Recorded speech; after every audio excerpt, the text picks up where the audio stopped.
all about meal planning, freezer cooking, just ways to cut your grocery budget because you put a little planning into it. I mean, you can definitely follow the sales too and use some coupons, but planning your meals can be a huge chunk when you think about going into the grocery store and not buying things that you don't need. So that's where I plan to go tonight, but you're welcome to bring whatever questions you have. I will gladly go off topic, so any questions that you have, leave them in the comments. And between myself or my husband, he will make sure I see them. I will try to catch them. We will try to get you an answer. So leave your questions there, and we'll jump back and forth between questions and between meal planning. Always kind of fun to have a topic though. So we talked meal planning actually right at 6 months ago. It doesn't feel like it's even been that long.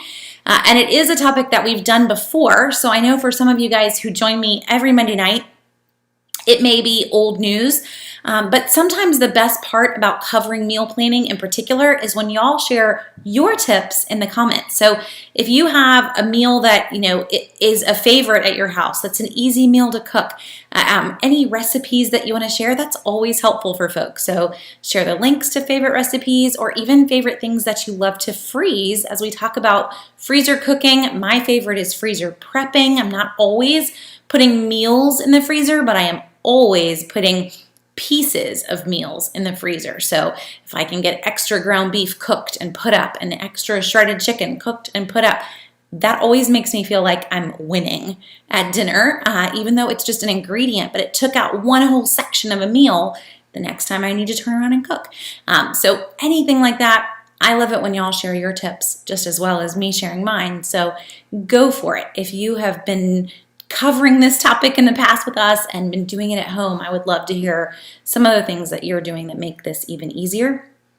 So that is where we're going to go tonight. And to just jump right in on meal planning, I'm going to start off with just telling you how simple this can be, because honestly, guys, I kind of do it for you. We share a free month-long meal plan every month on Southern Savers. So if you are using Southern Savers or you've never used Southern Savers, if you head to the site and you click on Frugal Living at the top, you will see meal plans right there, our menu plans. Click on menu plans, and each month we do a monthly meal plan. So you can click on the monthly meal plan, you can download it. All of the recipes are clickable. They're not necessarily all of mine. We're just sending you around the web to various recipes that we love, that are easy. That's the goal. So when you download the monthly meal plan, it's a PDF, but each one of these is a clickable link that will get you to the recipe that you need. You don't have to obviously follow our meal plan item for item, but it is a great guide to just give you some ideas to get started. Also, if you've never meal planned, let me just go ahead and help you out a little bit, because meal planning for the entire month is not for a newbie. It's just not going to end up working out the way that you want it to work out. So what I would recommend, use this as a guide, definitely. It's an idea to maybe find some new things to add into your repertoire of what you cook. But I would recommend that you start with 1 week worth of meals. If you need some ideas for that, this same category that I'm under on Southern Savers, which is the meal plan category, we do a number of just posts that are just 5 meals. Here's 5 fast and easy dinner meals, vacation meals. You get the idea. You can just kind of skim through that for some ideas. You can also do this on your own, obviously. I'm just showing you where the resources are.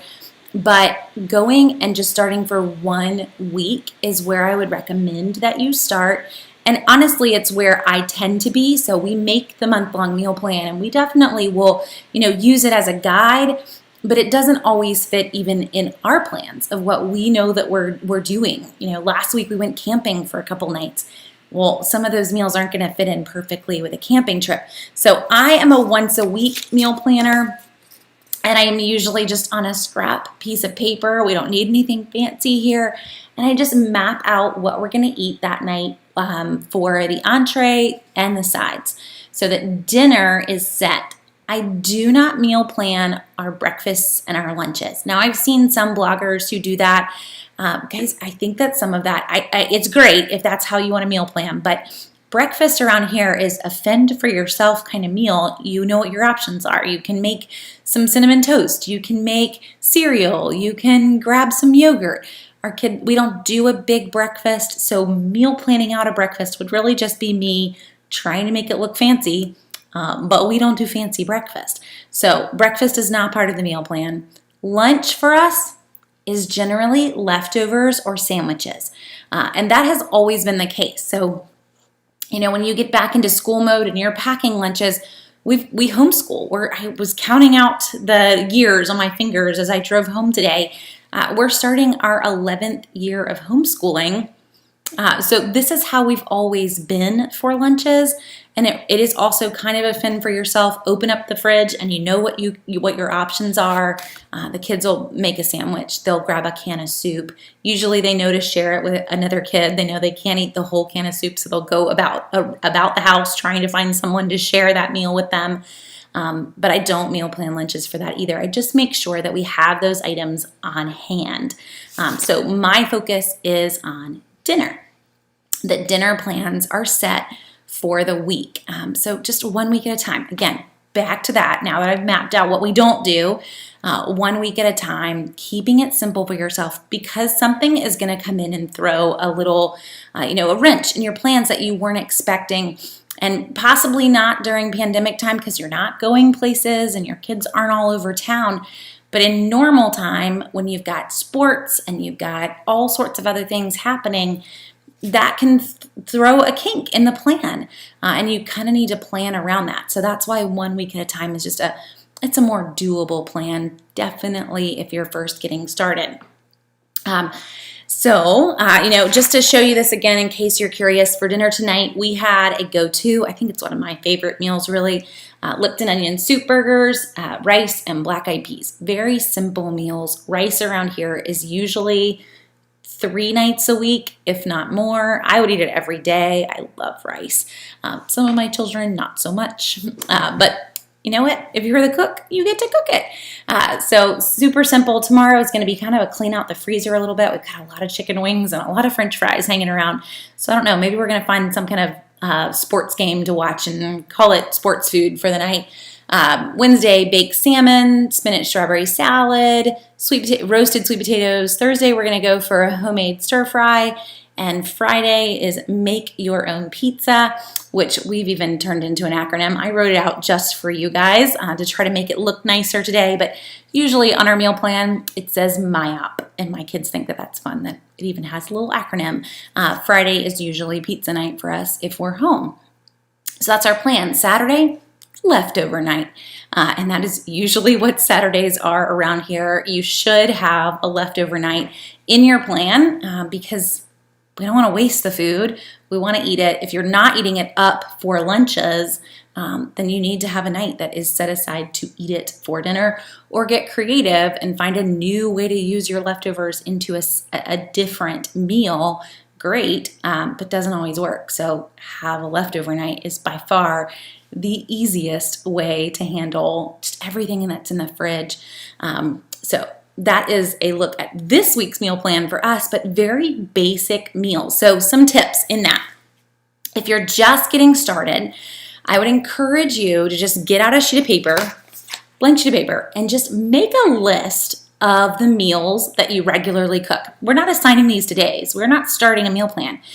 But just make a list of what are our regular meals. Like if we were to sit down and think about what do we normally cook, I think you'll be surprised because you'll probably put on your list at least 10, if not 15 things that you actually regularly cook. Well, if we start to plan a meal plan around our regular meals, that's already 2 to 3 weeks worth of meals. So look at how simple that was. Just thinking about the things that you already enjoy and just making a list of them. So now let's plug them into dates. And if you want to add some creativity, then add 1 new recipe a week. I would not recommend more than 1 new recipe a week, definitely if you're first getting started on meal planning. But the other reason, well, there are a couple of reasons really, but for saving money, adding in more than 1 new recipe a week usually adds in more ingredients that you do not have on hand.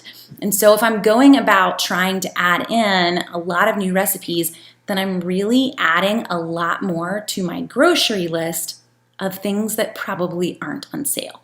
And that's not really what we want to do here. Our goal is to cut the budget. So 1 new recipe a week, unless you want to go hunting for a recipe specifically with what you have on hand. So I always try to mention one particular site. There are a few that do this, but one that we use, and so it's a great time to mention it, and that is Supercook. So Supercook is free, and you plug in the ingredients that you have. Let's see if I'll slide this over so that my face isn't blocking it as much. But you can type in what you have. So let's just say I want to find a meal that goes along with chicken breasts. And I could say, you know what, spice-wise, I could plug in some easy spices that I have and come up with, just something different, something we haven't tried before. So I intentionally chose Cajun seasoning, trying to, I guess, get a spin on an idea, but it's going to spit out anything that's using those ingredients. And then it also has up here, do you happen to have any of these on hand? So yeah, I've got some olive oil, I've got some barbecue sauce, I don't have any sun-dried tomato, that was one of the other options, but it's slowly kind of modifying what you can make with what you have on hand. Obviously, you could spend all day plugging in what is in your pantry. I wouldn't really go to that point, but it is a great way to plug in your meat, to maybe plug in a few other things that you have that are larger items, or maybe you are craving something Cajun or something Italian, then it's going to spit out those ideas for you when you plug in the seasoning behind that. That's kind of my little tip for finding what cuisine you're looking for on that.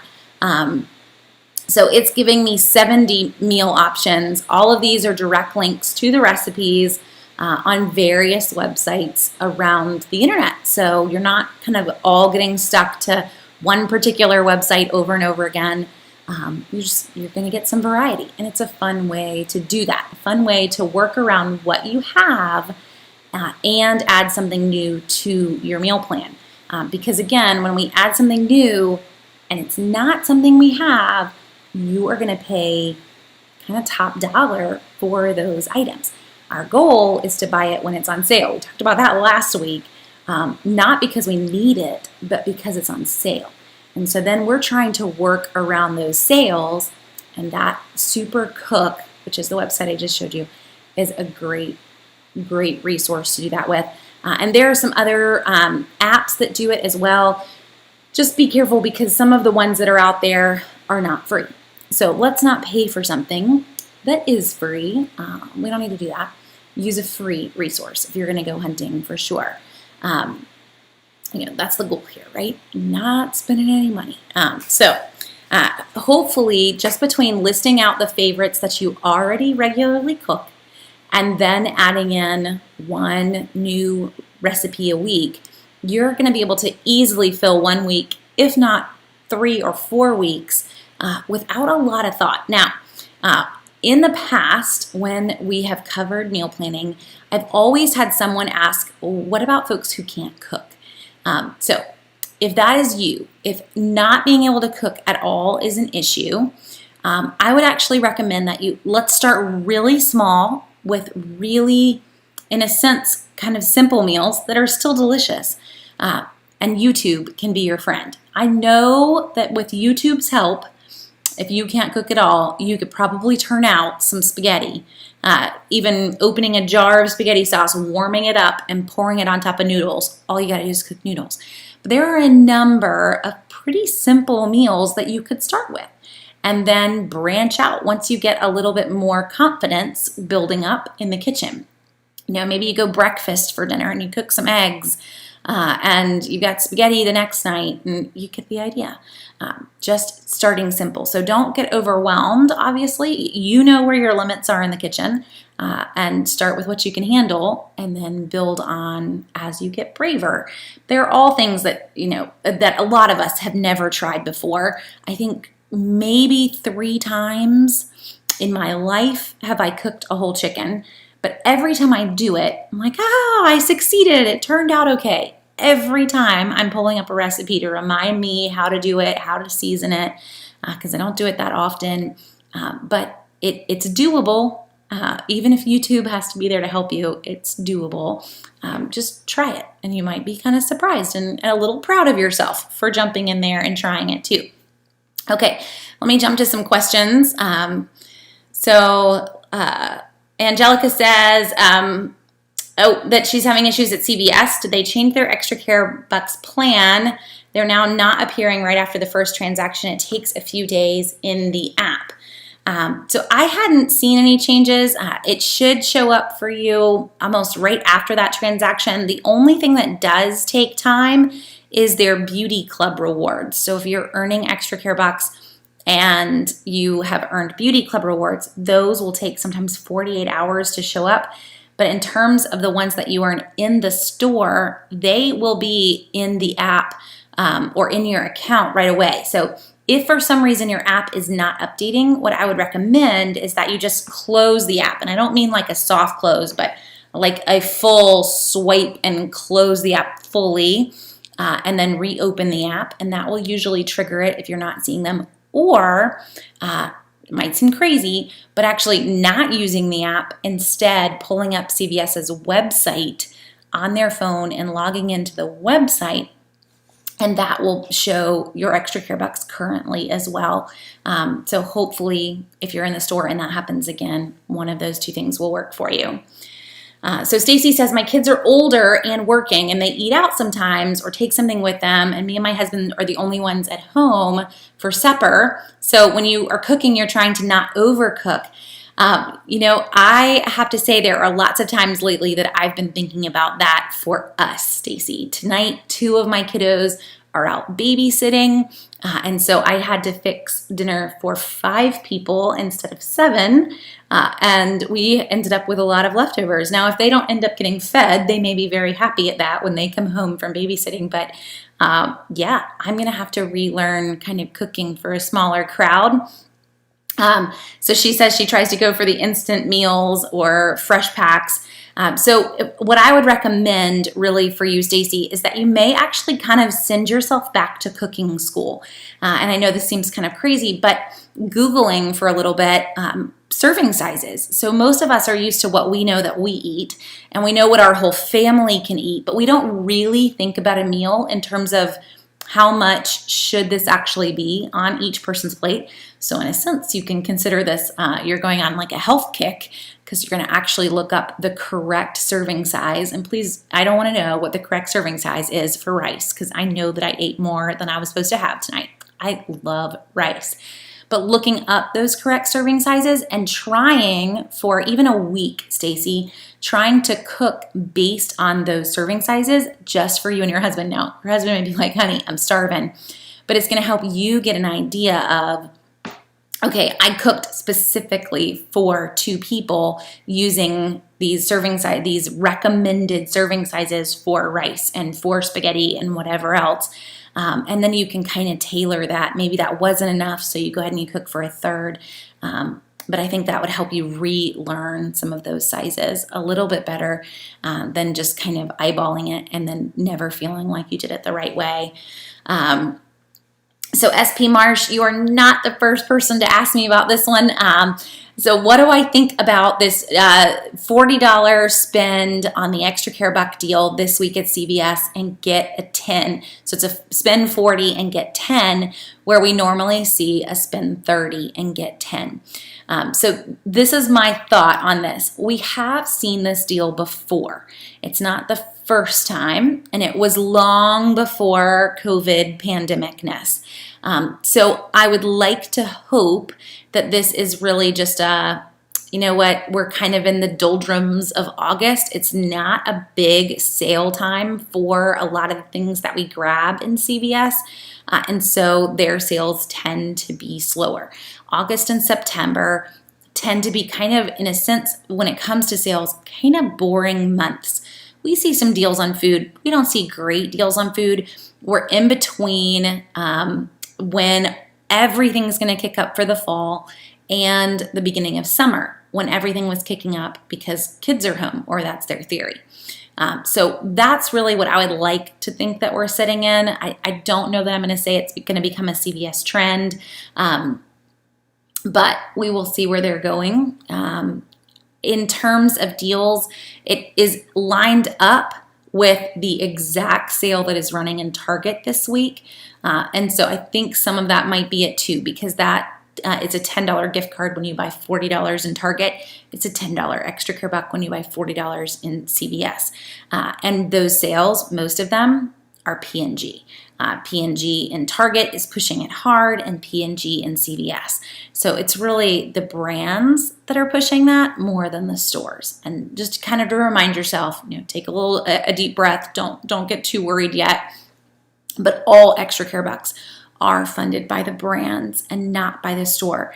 So if you see the brand running it in multiple stores, that's usually what the case is. They're just kind of evening the playing field across Target and CVS and all the other stores with what that promotion is.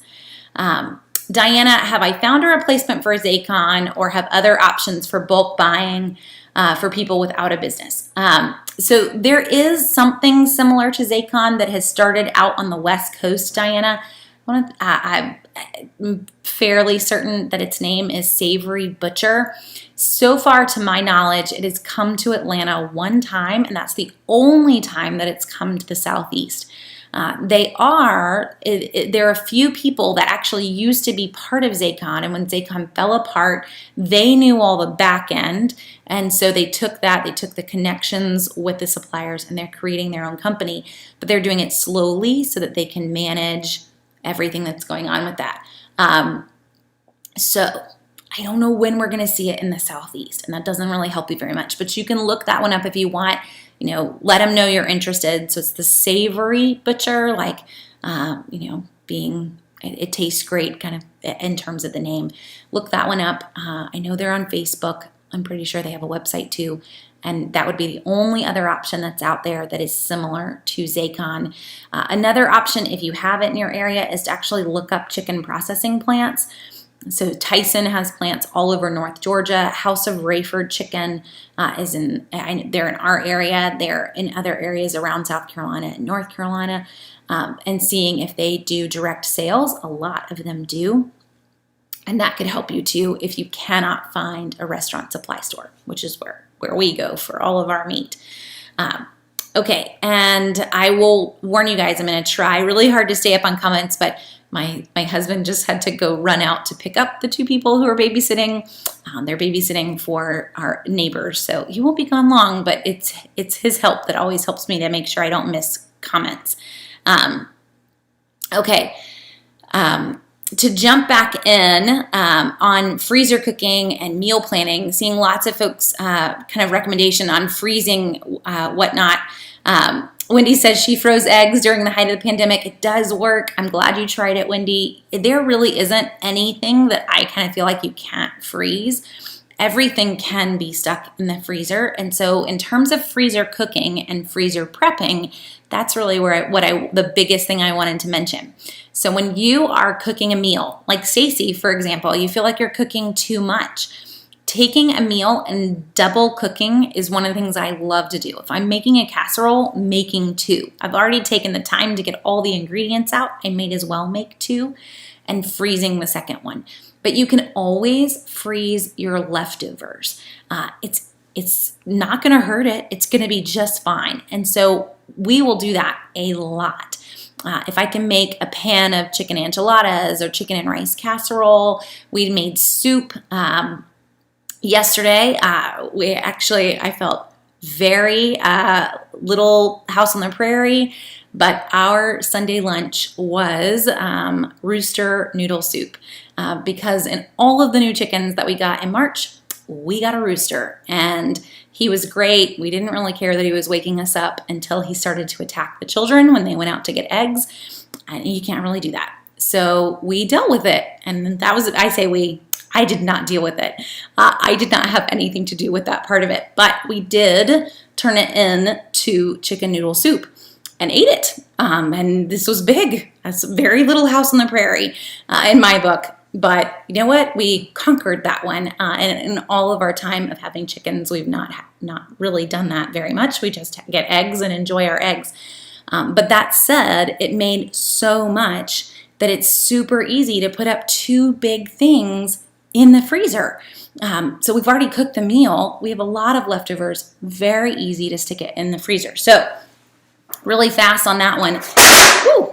Is how do you freezer cook and what do you use to freezer cook? Doesn't help when things want to fall on the floor. So I am a huge fan of disposable pans. You can put your own glass baking dishes in the freezer if you want, but then you're going to miss them when you're ready to cook with them. So cheapest way to get these guys, they are buy one get one in the grocery store on a fair bit, but honestly, the much cheaper way, if you have a warehouse membership, you will find a chunk of these, like 25 to 30 of them, for like $6 at Sam's or Costco. So heading to a warehouse club, if you have that membership, not saying you go get one just for disposable pans, but these really do make getting things in the freezer so much more simple. Definitely for casseroles. It doesn't have a lid. So when you're going to put things in the freezer in a disposable pan, you need to plan to eat this within the month. You're going to cover it with tin foil, maybe even a couple layers of tin foil, but it's not going to be sealed from the air. So I'm a huge fan of my vacuum sealer. A lot of you know that. Vacuum sealers are going to let us keep something in the freezer for up to a year, but anytime that we can't keep air off of it, we're really reducing the amount of time that it should stay in the freezer. So 1 month max. You need to make a list of what meals you're sticking out there so you will remember to eat them. You don't want to waste your time putting them up just to end up finding that they got ruined. So great for casseroles and for other items, just no longer than a month. Another option for soups, this is where I tend to go. I do not tend to put soups in a Ziploc bag. I put them in a container. So you can put them in here, but when you're going to freeze them and you've got a big, huge bag, it just doesn't really work so well. Container-wise, they thaw easier. It's so much less of a mess if they do bust open when they're thawing. So just go with containers, and you can reuse them. Once you've eaten that meal, turn around and put another meal in it. So it's not like you're going to have to buy a plethora of these, but they are great. They also are great because they stack in the freezer. So plastic containers for liquid items. And we do freeze a lot of soup. We'll make double batches of chili. We'll make double batches of chicken noodle soup and all sort of bean soup. We do ham and bean soup a lot. Any of those extras get put into the freezer because our kids will eat them a little bit for lunches, but not a ton. So I'd much rather freeze it and actually have less for leftovers right away than throw it away at the end of the week. I don't want to do that. That makes me a little upset. So this way, it's not a problem. I didn't have anything to throw away at the end of the week because I didn't leave that much out for leftovers. I went ahead and froze most of the leftovers. So Ziploc bags, if you want to go with Ziploc bags, this would be if you were putting together kind of meal kits that maybe you still are going to end up cooking some pieces of. These are still great for throwing the ingredients in and zipping them closed.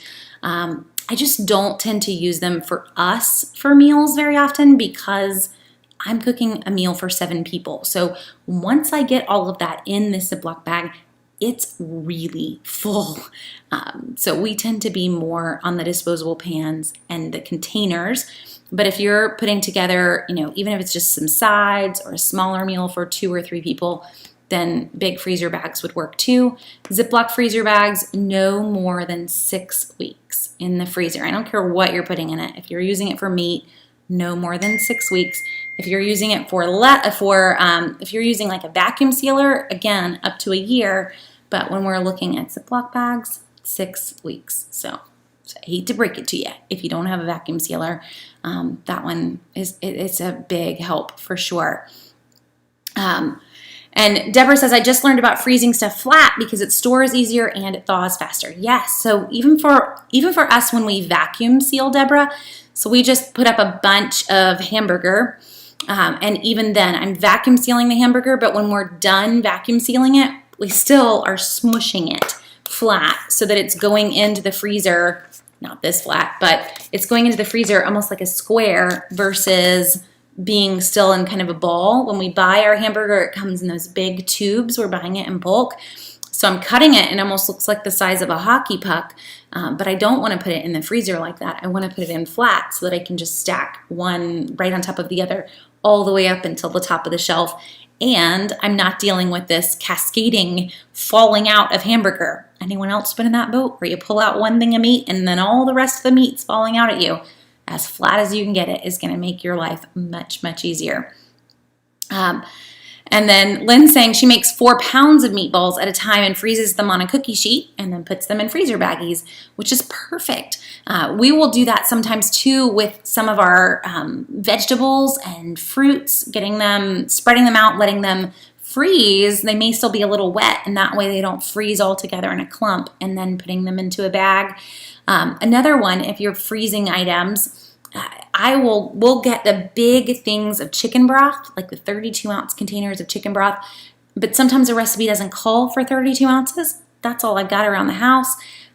Freeze the extras. Get your muffin tins out, pour the extra chicken broth into your muffin tins, or put them into an ice cube tray and freeze them. If you open chicken broth, read the back.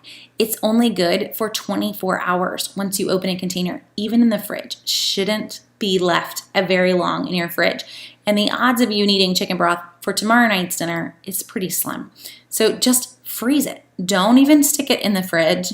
You will end up throwing it away. Using your ice cube trays, getting it put aside, and freezing it is a huge way to go. The same with spices. If you've got some plants as we get closer to winter that aren't going to overwinter well, taking them and freezing your spices. You can freeze your spices in ice cube trays as well. Is a great way to have your spices kind of saved and ready, but you didn't let them go bad on the plant at the end of the season. So just think of your ice cube trays are your friends. Anything that we can stick in there that's smaller, because I don't have to have all 12 of them full.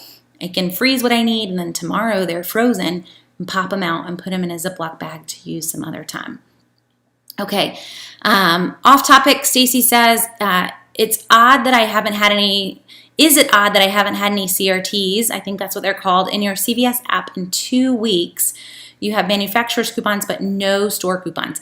So Stacy, you're not alone here. It's definitely something that's happening to a few folks because I've gotten a few different messages. I know you messaged me and I didn't get to respond, but a few different folks that have sent messages with the same issue.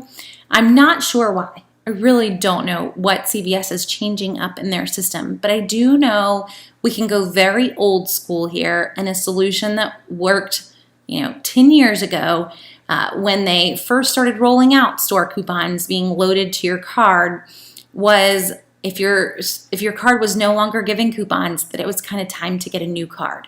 And so that may be where you're at, that maybe you give it another week, maybe another 2 weeks, and if those coupons aren't showing back up and you're not seeing them on your CVS online account either, again, not using the app but logging into cvs.com, I'm not seeing them anywhere, then the best solution really is to go to and just get a new CVS card. Become a new shopper. Do not link it to your current account, but create a new account. It will take 3 to 4 weeks for new coupons to show up in that account, but it does end up usually triggering a number of new coupons because now they feel like you're a new shopper and they load you with coupons to try to get you to hang around. So that is sometimes the best option when the cards completely stop working. I know it's probably not what you want to hear. And Jessica, great tip. She says they get out their rolling pin to help with ground meat and getting it flat. We didn't go there. We just pounded and pounded. So we will have to go rolling pin when we do more hamburger next time. And Betsy is sharing that Costco right now has food savers on sale as well as the bags and the rolls. That's great news. We haven't really seen any big sales on food savers since everything went crazy. because they all of a sudden became a kind of a hot commodity. Everyone wanted a freezer. Everyone wanted a vacuum sealer. So things are kind of starting to slow down a little bit. I know our Target has them back in stock, and they didn't even have them in stock for ages. So I'm glad to see that Costco is running a sale on them right now. By the way, guys, if you do not have a Costco membership and you want one, I posted one earlier today. We have never seen Costco run this deal, but they are running a deal right now where you buy the $60 membership, which is just the basic membership, and you get a $40 gift card back. Normally, you get a $10 gift card back. So it makes a Costco membership $20. You will never see Costco run the deals that Sam's does, where you get a completely free membership. So don't hold out for that one. But this is by far the best deal that I have any memory of seeing Costco run. So $60 membership, but you get $40 back in a gift card. So if you've been pondering a Costco membership, I wouldn't wait. The deal is on Groupon, but you can go to Southern Savers and find it that way. Go to Groupon, and it's going to run through the end of August. So if you need some time to think about it, you have until the end of August, but I wouldn't go past it. I don't think we'll see it again for a while. Let's see. Laura's saying she makes chicken broth in her slow cooker and freezes it. So you can, yes, it's super easy to make your own. Getting out your crock pot and just cooking some chicken slowly. You can even, guys, if you want to go easy cheat way here, use a rotisserie chicken. You know, if you're grabbing a rotisserie chicken from the grocery store for an easy cheat dinner, I do that from time to time. Don't throw away the bones, but instead take the bones and whatever little bits of meat are left on there, because you're probably not that amazing. There's probably still some tiny bits of meat. Throw it all into the crock pot. Cover it with water, add some, oregano, make up your spices, or Google your spices if you want, a little bit of salt and pepper, and just let it cook. And you're making your own chicken bone broth with the bones, and then grab a strainer, take the bones out, and freeze the broth. That's all you've done. But it's a great way to take your store-bought rotisserie chicken and stretch it even further. Turn it into not only that one meal that you used it for, but a whole different meal as well. Okay. Let's see. And Rose says, I have yards and yards of CVS coupons. I'm with you, Rose. So the folks that are saying that they don't have any, it's definitely not everyone. I think for me this week, I have a good 45 new offers. So I'm not sure what's happening to other folks' accounts and the coupons just disappearing. They are still there. I'm just not really sure why they're not showing up for some people, and then for others they are. Okay. Let's see. So Maria says you take care of parents and you buy the Always underwear at Walgreens, and they do not have their sale with Always underwear. So they are running one, Maria, all month long. I think it's a 10,000 balance rewards when you buy $25 worth of Always discreet products. It's a month-long deal. If you can switch up brands, CVS is running a $10 extra care buck with a $30 purchase of Poise and Depends this week. So those are the two deals that are running, but that Always deal is a month-long deal at Walgreens. If you're not seeing it in your local store, or your local store is sold out, Walgreens deals you can also grab online. You'll still get all the points. And you can even do a pick up in your local store. So maybe you just go that route and you grab the Always underwear that you're looking for. You do an online order and you pick it up in your store so that you can get those points if your store is out, or they may not have it tagged, but they are running it. So that's the one to go for.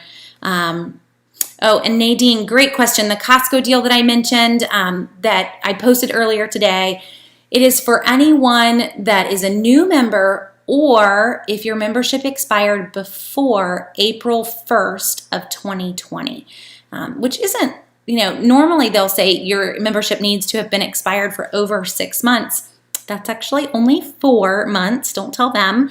But if your membership expired before April 1st of 2020, then you are good to use it. The Groupon deal is good, so you have to buy it before August 30th, but you don't have to redeem it until December 31st.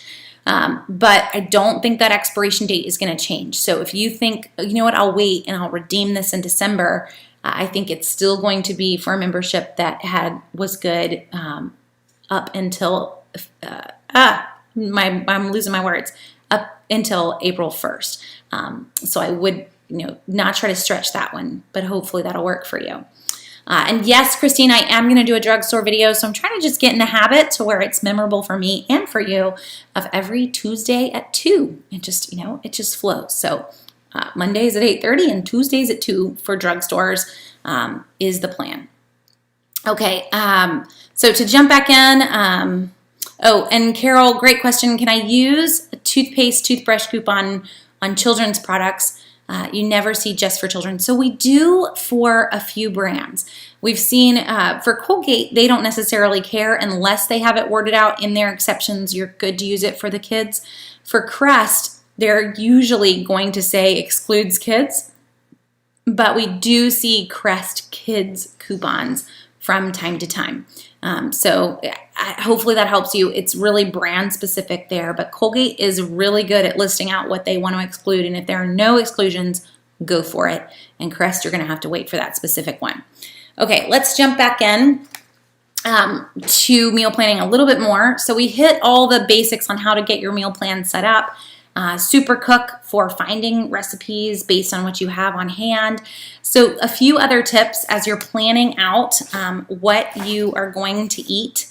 And I'm seeing my big kids climb the stairs next to me as they come home from babysitting. So this was actually one of my tips. It wasn't from them coming home and reminding me. But for me, as I'm planning out our meal plan, there are definite times that I'm looking and thinking, what are some things that I know my kids can cook? So if you have teenagers, that should be part of your meal plan, is giving them a night. And it's not always a set night in our world, and I do give them some heads up, like, hey, I put you on the meal plan for Wednesday. One of our kiddos, we have twins who are 15. One of our kiddos, she makes great cauliflower soup. So last week, telling her, you're up, cauliflower soup tomorrow night. Like, I'm giving you a whole 2 days notice that you are playing chef. And they don't necessarily love the moment, but they do love that they get a chance to get in there and cook. And for me, I feel like, you know what? I've taught you how to cook some of your own meals. When you leave here, you will not starve. So for us, on our meal plan this week, one night is baked salmon. That will actually be one of our kids doing that. She got a Magnolia cookbook for her birthday, and Joanna Gaines had a great baked salmon recipe in there, so she owns that one now. We just let her make Joanna Gaines's baked salmon. It was in the newest Magnolia cookbook that they just made, and they can piece together the other things that go with that too. So that for me is a tip if you have older kids, letting them jump in. If you've got younger kids, then maybe you go ahead and you plan some meals that you know they can help with. And let's start to get them in that mode. Our girls started taking over some basic meals probably when they were around 11, maybe even definitely younger, helping out, but like cooking the whole meal around 11 and 12, and then making that meal a little bit more advanced. We did not go to baked salmon at 11, but they could handle spaghetti, they could handle easy mac and cheese for their sisters. Just starting them with some basics and letting them get confident on things, and then letting them expand that when they found recipes they wanted to try. It's part of being a parent, but you get a night off. So factor that in, make it part of your meal plan. And the other thing that I like to do, and I didn't do it this week, so it's not a very good example, but I really do like to look at my meal plan and say, what can I cook maybe on Tuesday night that has ground beef, and then I can use that ground beef in Thursday night's recipe and totally help myself out. So last week, for example, we made chicken poppy seed casserole on Tuesday night. We double cooked our shredded chicken and turned that into a chicken and rice casserole for Thursday night. So that chicken and rice casserole we actually took with us and we had in our camper. It was cooked and ready. I didn't have to do anything other than throw it in the oven because we did it Tuesday night before we left. So it just takes a moment to think through your menus and to think through, what could I make on Monday, make some extra of the main ingredient, and take off one whole chunk of cooking another night this week. Those are just key time saving. If you don't want to do it that way, then you just make extra from time to time and you freeze them. So I don't tend to do a lot of meal freezer cooking. I'll freezer overcook and we'll put up leftovers a lot, but I will definitely freezer prep. And so ground beef, frozen or cooked chicken, and then diced vegetables. We'll put up diced onions, diced green peppers, anything I can freeze before it goes bad in the fridge is a huge help. So going ahead though and cutting them up, having them ready to where I can just open the bag, throw in some frozen diced onion, and move on with the recipe. Doesn't matter whether it's fresh or frozen, it'll still cook down, and it's gonna save you a lot of time too, and cleanup. I didn't have to get out a cutting board. I didn't have to get out a knife. I did that weeks ago. And it's just been sitting in the freezer now ready for me for various recipes that we needed it for. So it's going to save you just overall time and frustration, and you're just going to thank yourself in the end for not having to deal with that. I can promise you. So for us, it's those are kind of my fast ways for getting dinner on the table. So Brenda says she made 33 freezer meals with $150 using 100 pounds of meat this past Friday and Saturday. That's awesome. Sounds kind of tiring, but huge for you. You just put up a whole month's worth of meals. If you're wanting to dive into that, anyone that wants to try, I'll task my husband with finding this, but we actually have a series of freezer meals that you can grab. They're chicken and beef recipes that all kind of use some of the same similar ingredients and will help you to get, I think it's 6 or 7 different recipes, but triple those. So I did these recipes when I was last pregnant with our 5th kiddo. So it's a few years back, but I'll find it for you and stick it in the comments. This one we did 3 of each recipe. So just in the course of one day, we managed to put up 15 or 20 different meals done just by doing those same recipes 3 different times. Yes, it is a repeat, but if you look at it as being 5 different recipes and you're going to throw in other things here and there, that's a chunk of meals that you're not going to have to deal with. And it definitely will make it easier. So when you're freezer cooking, kind of keeping it simple, don't try to freezer cook 30 different meals. Pick 4 or 5 that all use the same ingredients so that we can piece them together quickly, and then we can piece in other meals around them. I don't want to freezer cook every night of the week. I want to have a freezer meal that I can pull out on busy nights. I want to have a freezer meal to pull out when you've come home from vacation and I don't want to think about what's for dinner, because I think we're all in that boat. Those are our nights for that. And then other nights, I'm fine with throwing in a simple meal that we cook from scratch that night. So that's what I want you to think about if you do decide to freezer cook. We're not necessarily looking at this as Monday through Sunday, that this is how we're going to eat. This is I am saving up some sanity for myself on the nights that I need it by getting some meals set aside now. So we're not looking at having 30 different meals in the freezer. We're looking at having maybe 5 or 6 different meals and a few of them that you can pull from when you need them. Let's see. So as you're diving through and you're trying to get started, there are a lot of resources online. I mentioned in the very beginning that we do post meal plans every month on Southern Savers, so you can look back through those monthly meal plans.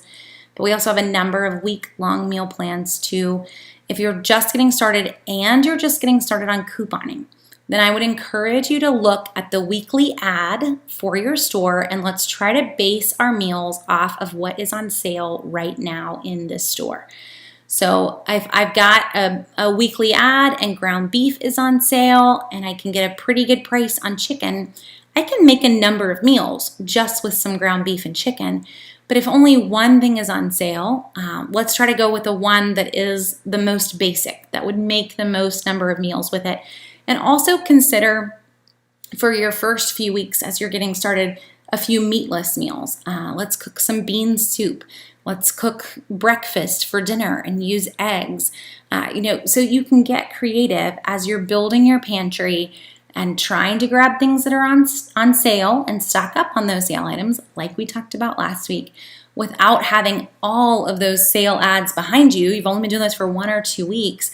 Then think simple, think small. So this coming week, for example, easy one, we're gonna have a crazy good deal on spaghetti in Publix. So spaghetti needs to be on everyone's simple meal plan. There's an Ibotta offer. It's buy one, get one. It makes it like 40 cents a box. So spaghetti is on everyone's meal. And go breakfast, go beef stroganoff, a simple beef stroganoff, which is just grabbing some ground beef, some sour cream, and a little bit of cream cheese. And you can easily find some recipes online, but it's really simple. Or you can Betty Crocker it as well. Hamburger Helper is still out there. So some simple meals like that, and start your week off without going too overboard on things. So, and I'm glad SB saying you struggled learning to cook when you got married. I kind of did too. I didn't have a lot of experience on cooking, so my husband, he was very sweet. But I definitely had some big shoes to fill because my mother-in-law is a great cook, and I did not have a lot of skills at all. I couldn't even cook rice, which is one of my favorite meals. So that is kind of my goal in teaching our girls to be able to handle themselves in the kitchen a little bit better than I could. It's probably going on my past a little bit on that one. So if you feel like cooking is a struggle for you, that's why I would say, no excuses here. Let's start small, start basic with some really simple meals, and use YouTube to teach yourself a few new things each week if you can. To brag on my husband for a second, he has decided to take on a hobby of sourdough bread. Now, he's not afraid of the kitchen or cooking, but part of his taking on the hobby has been me finding him watching YouTube videos on sourdough bread and baking sourdough bread. So, it's out there, and use it. There are so many folks who've gone through and made videos of how to do this and how to do that. So much so that one loaf that he did was totally from a YouTube video, and he cooked it in a Dutch oven outside with coals all over it because it was a YouTube video on cowboy cooking and how to make sourdough bread in a Dutch oven on a fire. He did it. So you know what? If it makes you happy and I get sourdough bread to eat, this is a pretty good hobby for me. I'm kind of okay with it. But the gist being that you could probably teach yourself some basics even, not just sourdough bread, not more advanced, but some basics from some easy YouTube videos. So don't use not being able to cook as the excuse for not cooking, because you can definitely, what else do you have to do with your time right now? Where else are you going to go? So let's learn some new hobbies and save some money for sure. All of this, there's one question no one's asked, and usually when we talk meal planning, someone does. So I do want to touch on the meal delivery services that are out there, and are they worth it? Is that the route that you could go for an easy solution here? So what I mean by this is like the Freshly and the Blue Aprons and all of those types of services. There's a number of them that are out there. Honestly, when it comes down to cooking your own meals, if you're cooking from scratch, you are probably going to, with sales, be able to cook a meal for your family that is definitely less than $7 a person when we come out to just individual ingredients. So I would encourage you to look at it that way. A lot of these meals, that would be on sale. That's a deal to get them for $7 a serving for the meals that are delivered to the house. So if you're looking at going that route, or you're feeling like that's how you're going to do this, and maybe it's going to save you some time and some money, it might save you some time, but it's not going to save you any money. You could definitely make those meals on your own a lot cheaper. So sorry to ruin it for somebody, but just to kind of, hit that one and the elephant in the room possibly that you don't want to hear about, but it's just not necessarily a money saver. So Michelle, I love this too. She says, I enjoy getting 3 or 4 friends together to cook, and they make 4 or 5 different meals. Sometimes they bring a snack meal that they eat while they're cooking and chat, and then they each leave with 4 or 5 emergency meals. So yeah, you're having like a freezer cooking party, which is great. That is fun. And if you have that ability then I would go that route. Get some friends together. Even if you've never done it before, try it out. It's a girls' night. Try it out and have some folks over and let everybody have their fun in the kitchen. An easy way to do that, if you've not ever done that with folks, is assigning each person a spot in the kitchen. So, hey, your job is going to be to brown all of this ground beef, and your job is going to be to get this chicken done and get it shredded, or to chop these vegetables. And so everybody's kind of working as a sous chef to get all these different recipes together. You'll actually find that it goes faster that way, and you have a great time. So thanks for mentioning that one, Michelle, because it is an easy way to get some easy meals put into your freezer and have some fun at the same time. And yes, Nadine and Starla, you're right. So cooking for large families, no way that you could do that. I think Blue Apron, the largest one that they do, is a serving of 3 or 4. So for us, it would never feed our family. And Starla, yeah, no meal. It's cheaper and more fun to cook on your own. It's definitely cheaper.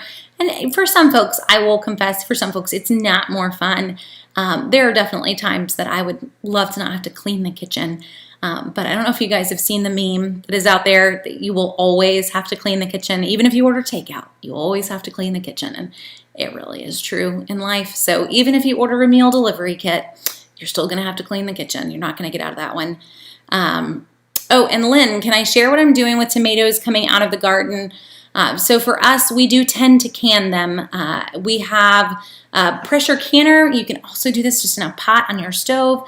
And I will tend to can 3 or 4 jars at a time. So small, not doing any massive canning operation with 20 or 25 jars, but 3 or 4 jars at a time. That will easily take a good 12 to 15 tomatoes by getting them into those jars. So if you've got a ton of tomatoes coming in from the garden, getting them canned, but you can freeze tomatoes as well. That may not be one that you've tried before, but they'll still be great for going in stews and anything that you're going to cook.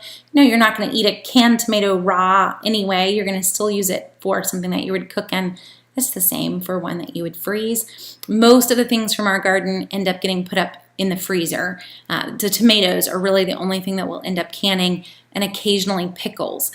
So this year I know we've put up a couple jars of watermelon rind pickles. If you've not ever made those and you have a watermelon, or you get a watermelon before they're gone, you should try it. They're supposedly delicious. I don't like pickles, but my children will devour them, and my husband loves them too. So watermelon rind pickles, you take all the yummy parts of the watermelon, give that out to everyone to eat, and you pickle the rind of the watermelon. Super simple, and everybody loves it. So you can literally save everything, guys.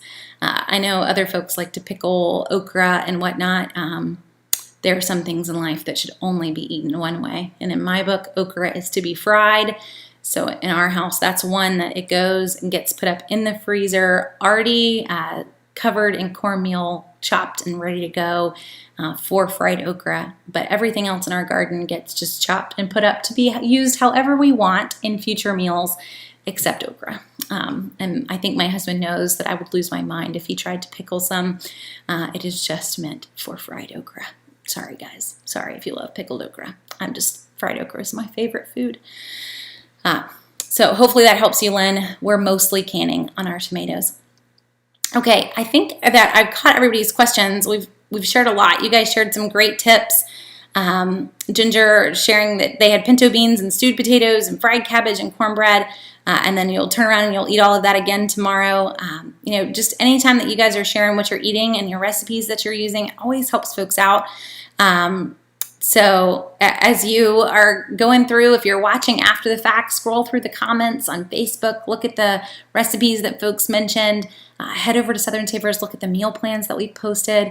For YouTube folks, I know that the comments don't save, so maybe you should head over to Facebook and look at the comments. I'll try to stick in the links below the YouTube video as soon as we're done, so that they're there for you later. That's the downside with YouTube, that it doesn't save all those comments, but if you head over to the Facebook side, you'll see them all too.